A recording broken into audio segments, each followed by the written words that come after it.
அரசியல் நடவடிக்கைகளில் இருந்து நம்ம பெரும்பாலும் தூரமாக ஒதுங்கி தான் இருப்போம். இந்த கட்சி அவன் சரியில்லை இவன் சரியில்லை என்ற விஷயத்துக்கு நம்ம போகவே மாட்டோம். அப்படி இருக்கக்கூடிய நாம் சீமானை பற்றி முஸ்லீம்ங்கிற வகையில் ஏன் பேசுகிறோம் என்று சொன்னால், அவர் முதலாக இஸ்லாத்தோடு தான் அவர் சண்டைக்கு வருகிறார். இஸ்லாம் மார்க்கத்தை ஒழிப்பது தான் அவருடைய கொள்கையாக திட்டமாக வைத்திருக்கிறார்.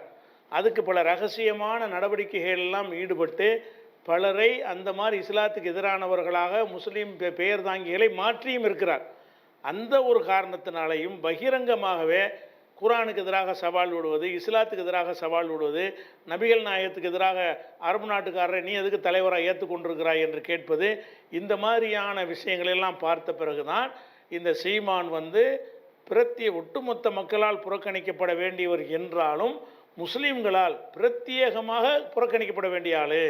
இஸ்லாத்தில் நீ இருந்தாயானால் இவனை நீ ஏற்றுக்கிறவே முடியாது, ஆதரிக்கவே முடியாது என்பதை அழுத்தம் திருத்தமாக சொல்வதற்காகத்தான் நம்ம இவரை தலையில் இறங்குறோம். இறங்குறதோட நம்ம மக்கள் விழிப்படைந்தால் மட்டும் பத்தாது, வேறு சமுதாய மக்களும் விழிப்படைய வேண்டும் என்பதற்கு தான் பொதுவான விஷயங்களை இதில் கையெழுத்துக்கிறோம். அப்போ இந்த காரணத்துக்காகத்தான் சீமான் இஸ்லாம் மார்க்கத்துக்கு எப்படி எதிரானவர், இஸ்லாத்தை ஒழிப்பதற்கு என்னென்ன திட்டங்களை வைத்திருக்கிறார், என்னென்ன மாதிரியான ஒரு நடவடிக்கைகளை அமைத்து கொண்டிருக்கிறார், என்னென்ன மாதிரி கருத்துக்களை பொது மேடைகளிலேயும் பொதுக்கூட்டங்களையும் விதைத்து கொண்டிருக்கிறார், அது முஸ்லீம்கள் மத்தியில் அப்பாவி முஸ்லீம்கள் மத்தியில் எத்தகைய தாக்கத்தை ஏற்படுத்துகிறது, இதையெல்லாம் தெளிவுபடுத்துகிற விதமாகத்தான் முஸ்லீம் சம்பந்தப்பட்ட விஷயத்தை முதலாவதாக எடுத்துக்கொண்டு விட்டு பிறகு ஒவ்வொரு சமுதாய மக்களுக்கும் இவர் எப்படி கேடுகட்டவராக இருக்கிறார் என்பதை நம்ம என்ன செய்கிறோம், தெளிவுபடுத்த இருக்கிறோம் என்பது. இந்த சீமானை பொறுத்த வரைக்கும் ஆரம்ப காலத்தில் 2014 இருந்த நாம் மட்டும்தான் அவர் அடையாளம் காட்டி வருகிறோம். 2014 அவர் ஒரு வீடியோ பேசியிருந்தார்.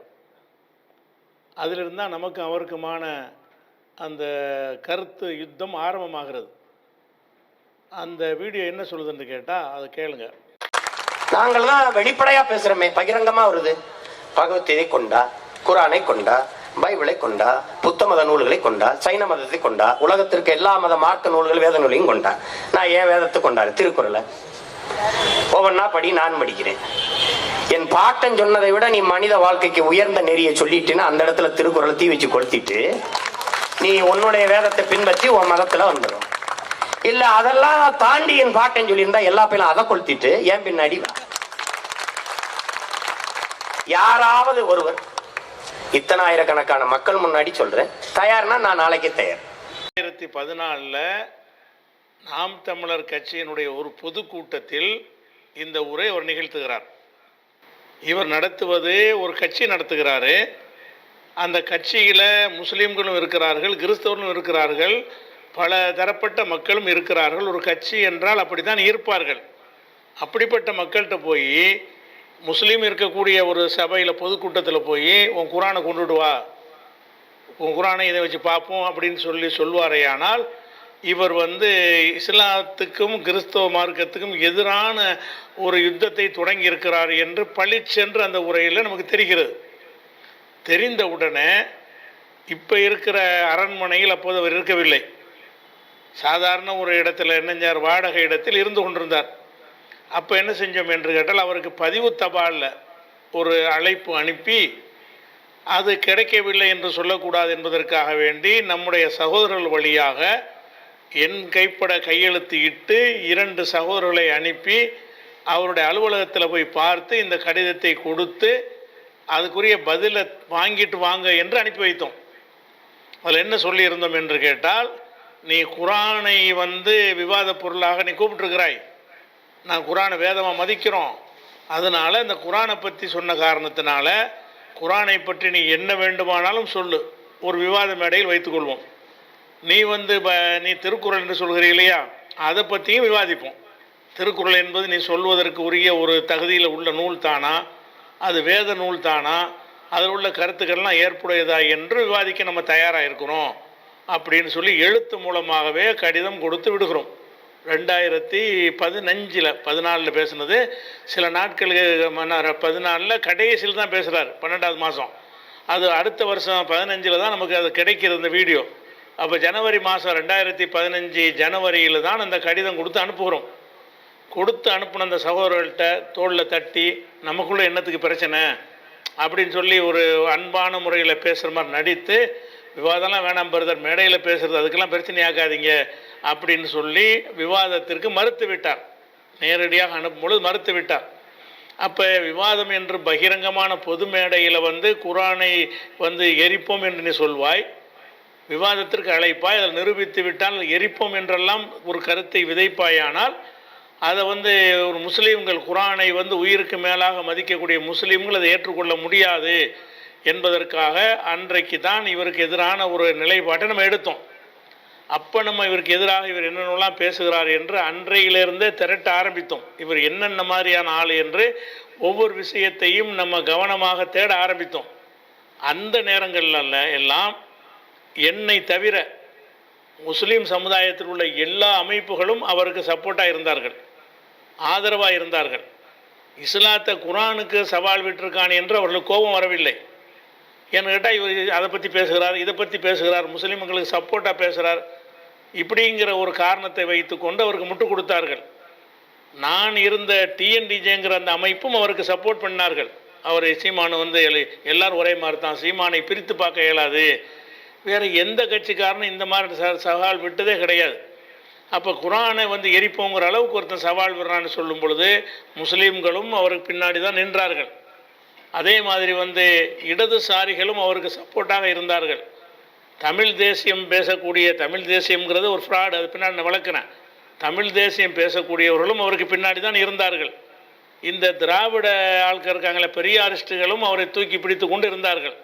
அந்த நேரத்திலேயே இவன் ஒரு நல்ல ஆள் கிடையாது, நேர்மையற்ற ஒரு ஆள், ஒரு விஷயத்தை சொன்னால் அதில் உறுதி இருக்கணும், அதை நிரூபிக்க திராணி இருக்கணும், மேடையில் கைத்தட்டல் பெறுவதற்காக வேண்டி விசில் சத்தத்துக்காக வேண்டி பேசுகிறவனை ஏற்றுக்கொள்ளக்கூடாது என்பதற்காக வேண்டி நம்ம அழைப்புதல் அன்றைக்கே கொடுத்தோம். ஏன் இதை கொடுத்தோம் என்று கேட்டால், இவனுக்கு திருக்குறளை பற்றி விவாதிக்கன்னு சொல்லி கூப்பிட்றான்ல, இவனுக்கு திருக்குறளை பற்றியே அறிவு கிடையாது. புரிஞ்சுக்கிறதுக்காக சொல்கிறேன், திருக்குறளை பற்றி இவனுக்கு ஒன்றும் தெரியாது. சும்மா வாயில் விட்டு அடித்து வாய் சத்தம் போட்டு பேசுகிறது தெரியுமே தவிர திருக்குறளாவது தெரியுமா? திருக்குறள் இவனுக்கு தெரியாதுங்கிற ஒரு உதாரணத்தை பாருங்களேன். அந்த முதல்ல அதை கேட்டுருங்க, அந்த உரையை. ஏடில் விழிச்செல்வம் கல்வி கூடாது, நாம ஏன் மாடு வளர்க்கக்கூடாது? மாடு என்பது கேடா? உங்களுக்கு அவமானமா? ஆடு மாடெல்லாம் நம் செல்வங்கள் இல்லையா? கேடில் விழிச்செல்வம் கல்வி ஒருவருக்கு மாடல்ல மற்றையவைன்னு தமிழ் மறை கற்பிக்குது. மாடு மாடல்ல செல்வம். மாடு என்னையிலிருந்து மாடு மேய்ச்சோம், ஆதியில் காடுகளிலிருந்து இறங்கி வந்தோம். அதாவது இதில் இந்த மாடு வளர்க்கணுங்கிறத பற்றி இவன் பேசுகிறான். பேசும் பொழுது வள்ளுவரே மாடு வளர்க்குறது பெரிய செல்வம்னு சொல்லிட்டாரு என்று சொல்லிவிட்டு இந்த குறளை வாசிக்கிறான். இந்த குறள், கேடில் விழுச்செல்வம் கல்வி ஒருவருக்கு மாடல்ல மற்றையவை அப்படிங்கிற திருக்குறளை வாசித்து, மாடல்ல என்று வள்ளுவர் சொல்லியிருக்கிறாரு, மாட்டை பற்றி பேசியிருக்கிறார் அப்படின்னு சொல்லி மாடு வளர்க்குற சிறப்பை பற்றி இவன் பேசுகிறான். அப்போ தான் திருக்குறளை பற்றி சவால் விடுறான். திருக்குறள் தெரியாது போல இருக்க, திருக்குறளுடைய அர்த்தமே எனக்கு தெரியலை. இது மாடல்லங்கிறது மாடு அது சொல்லவே இல்லை. மாடு என்றால் செல்வம் என்ற அர்த்தம், மாடல்ல என்றால் செல்வம் அல்ல அப்படின்னு ஒரு அர்த்தம். மொத்த குறளுக்கு அர்த்தம் செய்வதாக இருந்தால் கேடில் என்று சொன்னால் கேடு இல்லாத, இல்லாத என்பதை இல் என்று சொல்வார்கள் தமிழில். கேடு பிளஸ் இல் அப்படின்னு கேட்டால் கேடு இல்லாத. விழுச்செல்வம்னா சிறந்த செல்வம், விழு என்றால் சிறப்பு. கேடில் கேடு இல்லாத, விழுச்செல்வம்னா சிறந்த செல்வம் கல்வி. வள்ளுவர் என்ன சொல்கிறாருன்னு கேட்டால், கேடே இல்லாமல் ஒரு சிறப்பான செல்வம் என்பது கல்வி தான். ஒருவருக்கு கல்வி தான். மாடல்ல மற்றவை செல்வம் அல்ல. மாடல்ல என்றால் செல்வம் அல்ல. கல்வியை தவிர வேறு எதுவுமே செல்வம் கிடையாது, கல்வி தான் செல்வம் அப்படின்றது தான் வள்ளுவர் சொன்னதுக்கு அர்த்தம். இவனுக்கு இந்த திருக்குறள் வேதம் சவால் விடக்கூடியவனுக்கு எவ்வளோ நாலேஜ் இருக்குன்னு பாருங்கள். மாடல்லங்கிற வார்த்தை வச்சுட்டு மாடு வளர்க்க சொல்கிறாரு வள்ளுவர்னு சொல்கிறான்டா, எப்படிப்பட்ட கூமுட்டையாக இருப்பான்னு பாருங்கள். இதை சொல்கிறான். இதுக்கு பலரும் உரை எழுதியிருக்கிறார்கள். இதில் உரை எழுதுவதில் சொல்லியிருக்கீங்கன்னா, புலியூர் கேசிகன் அவர் எழுதுகிற உரையில் என்ன செய்கிறாருன்னு கேட்டால், அழிவில்லாத சிறந்த செல்வம் என்பது கல்வி செல்வமே, மற்றைய பொன்பொருள் மண் எனும் செல்வங்கள் ஒருவனுக்கு சிறந்த செல்வம் ஆகா. இது அவருடைய அர்த்தத்தில் வரக்கூடியது. அதே மாதிரி ஒருவனுக்கு அழிவில்லாத சிறந்த செல்வம் கல்வியே ஆகும். கல்வியை தவிர மற்ற பொருள்கள் சிறப்புடைய செல்வம் அல்ல. வரதராசனார் மூவா வந்து அவர் சொல்கிறார் அப்படி. அதே மாதிரி சாலமன் பாப்பையாவும் என்ன செய்கிறாருன்னு கேட்டால், இதை கல்வியே அழிவு இல்லாத சிறந்த செல்வம், பிறையெல்லாம் செல்வமே அல்ல. இது சாலமன் பாப்பையா. கருணாநிதி கருணாநிதி என்ன சொல்கிறாருன்னு கேட்டால், கல்வி ஒன்றே அழிவற்ற செல்வமாகும், அதற்கொப்பான சிறந்த செல்வம் வேறு எதுவும் இல்லை. இது கருணாநிதி. இவங்கெல்லாம் சொல்லாட்டா கூட அந்த தமிழ் தெரிந்தவன் வந்து இதுக்கு அர்த்தம் செஞ்சான்னு விளங்கிக்கணும். இதைத்தான் அது சொல்கிறாருன்னு. சரி, கேடு இல்லாத சிறந்த செல்வம் கல்வி, மற்றவையெல்லாம் செல்வம் அல்ல. மாடல்லன்றா செல்வம், மாடுனா மாடுன்ற அர்த்தம் இருக்குது. இவர் மாடு என்பதை வந்து செல்வம்ங்கிற அர்த்தத்தில் அந்த சொல் இருக்கிறது, அந்த அர்த்தத்தை பயன்படுத்துகிறாரு. இவனுடைய கூமுட்டைக்கு உள்ள தமிழ் அறிவு எந்த அளவுக்கு இருக்குன்னு கேட்டால், மாடு வளர்க்க வள்ளுவர் சொல்லியிருக்கிறாருன்னு பேசுகிற அளவுக்கு உள்ள ஒரு ஆள். இவன் போய் திருக்குறளை பற்றி பேசுறதுக்கு சவால் விடுறான்னு சொல்லி நினைஞ்சோம். நம்ம சவால் விட்டோம். 2015 சவால் விடப்பட்டு எழுத்து மூலமாக கொடுக்கப்பட்டு 10 ஆண்டுகள் ஓடிவிட்டது. இன்னைக்கு வரைக்கும் அவனுடைய பேச்சில் எதுலேயும் மாற்றம் கிடையாது. இதே ஒரு தன்மையில் தான் இருக்கிறத பார்க்குறோம்.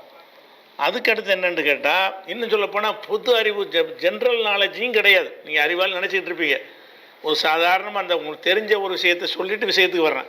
இந்த ஃபோன் வச்சுக்கிறீங்க, எல்லா விதமான ஸ்மார்ட் ஃபோன்கள்லையும் என்ன இருக்கும்னா ஃப்ளைட் மோடுன்னு ஒரு மோடு இருக்கும்.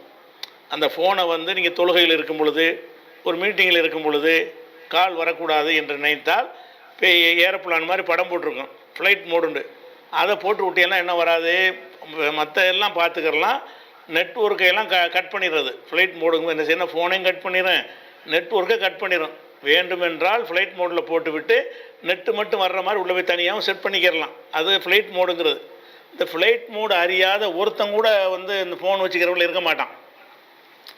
இவன் ஃப்ளைட் மோடில் வந்து ஃப்ளைட் மோடுங்கிறத ஒரு அதிகாரி என்ன சொல்கிறாருன்னு கேட்டால், அந்த அண்ணா பல்கலைக்கழகத்தில் ஒரு பாலியல் பிரச்சனை நடந்துச்சுல, அந்த பிரச்சனையை பேசும்போது அவருடைய ஃபோனை வந்து ஏரோப்ளான் மோட்டில் போட்டிருந்தாருன்னு அந்த அதிகாரி சொல்கிறாரு.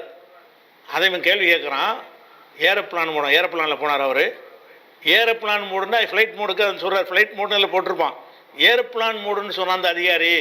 அப்போ ஏரோப்ளானில் ஏதாவது போனானா? அப்போ ஏரோப்ளான் மோடு என்பது ஏரோப்ளானில் போய்கிட்டு போடுறதுன்னு விளங்குற அளவுக்கு அறிவு மண்டை முத்தி போய் இருக்கிற ஒரு விஷயத்தை பார்க்குறீங்க. இந்த கேளுங்க, அதை சொல்கிறான் பாருங்க. அதில் அவங்க சொல்கிறத பாருங்க. அவர் இந்த ஏரோப்ளேன் மோடில் போட்டிருந்தாருன்னு சொல்கிறாங்க. அது எப்படி உங்களுக்கு தெரியும்? அவர் எதுக்காக ஏரோப்ளேன் மேனில் போடணும்? ஏரோப்ளேனில் போனாரா? இல்லைல்ல. ஃபோன் எடுத்து பார்த்தாலே ஃப்ளைட் மோடில் இருக்குன்னு என்ன செஞ்சிடலாம், காட்டிடலாம். ஃப்ளைட் மோடு ஆக்டிவாக இருந்தால் என்ன செய்யும், அதை கிளிக் பண்ணிங்கன்னா ஃப்ளைட் மோடாக மாறிக்கிறேன். இவர் ஏன் ஃப்ளைட் மோடில் போட்டான்? ஃப்ளைட்டில் இவர் போனாரா?